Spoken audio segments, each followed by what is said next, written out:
Hi everybody, it's Christopher and welcome to Life's Not Over, It Just Looks Different on YouTube.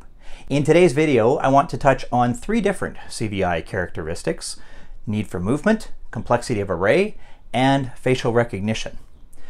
First, I'm going to start with complexity of array because with the weather getting really nice, I'm getting out for more and more walks and the weather's beautiful, so I'm really enjoying it. The other day I was out taking a walk up the road, and as I came to this intersection that you see here in this photo, I was having a really hard time finding the walk signal across the street, to know where to look, to find the walk signal, to know when it was my turn to cross. Unfortunately, I didn't have my monocular with me, didn't think I'd need it, so I wasn't able to sort of use my monocular and zoom across to look and use that.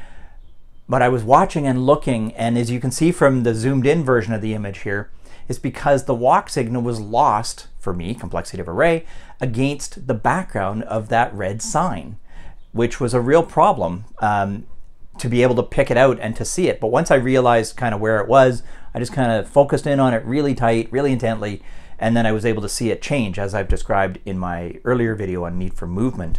I can see the light change, so that's when I knew it was safe for me to walk, and I can also follow the flow of traffic.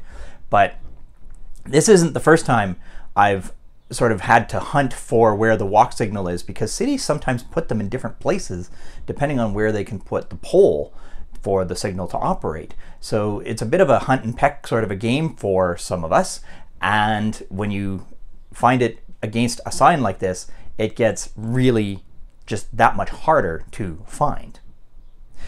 Another thing I want to talk about is a little hack that I've learned for using need for movement, and that is for taking drops. My doctor has given me this medication that I have to do to put drops in, and I use a cotton swab to do it.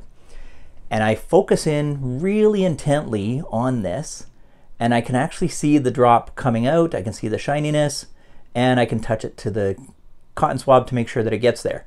Occasionally I do miss, and if I do, I'm able to see the movement that the drop has gone past the cotton swab, and that's how I know that I've missed. So that's a little way that with some really intense focus, I'm able to apply the drops to this cotton swab myself, and the need for movement comes in really handy for that. One other thing I want to talk about is facial recognition. Now, for all of you who either have CVI or have kiddos who have CVI, you know that facial recognition is really challenging, and I am no exception. Faces are really just beyond me, especially when I'm trying to pick people out of a crowd or anything like that. So what I have learned to do when, for instance, somebody is picking me up in a vehicle, like my wife, for instance, maybe she's picking me up at one of the LRT stations, and when I go out to the vehicle, what I've done is I make a point, especially if I'm coming up behind the vehicle, I've memorized the license plate so that I can go up and kind of look at it. It's nice big print, so if I get close enough, I can read the license plate letters, and then I know I'm approaching the right vehicle. Or if I'm approaching it from the front, she knows to wave for me.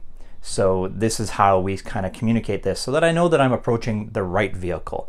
And even then, if I'm not 100% sure, if I'm coming up from it, you know, where she can see me, if she hasn't waved yet, I will pause and stop and kind of look, trying to figure it out. Yep, she waves. Okay, now I know I'm good to go.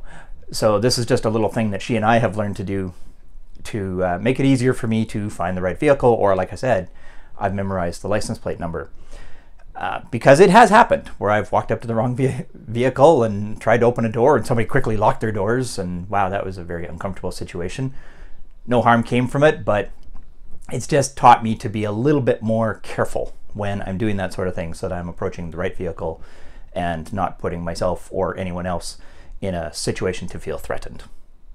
That is everything I wanted to share in today's video. I want to thank you very much for watching. I really do appreciate each and every one of you who watches these videos, who has clicked like down below or subscribed to the channel. Thank you so much for doing so. I really do appreciate it, and I hope you have a wonderful day.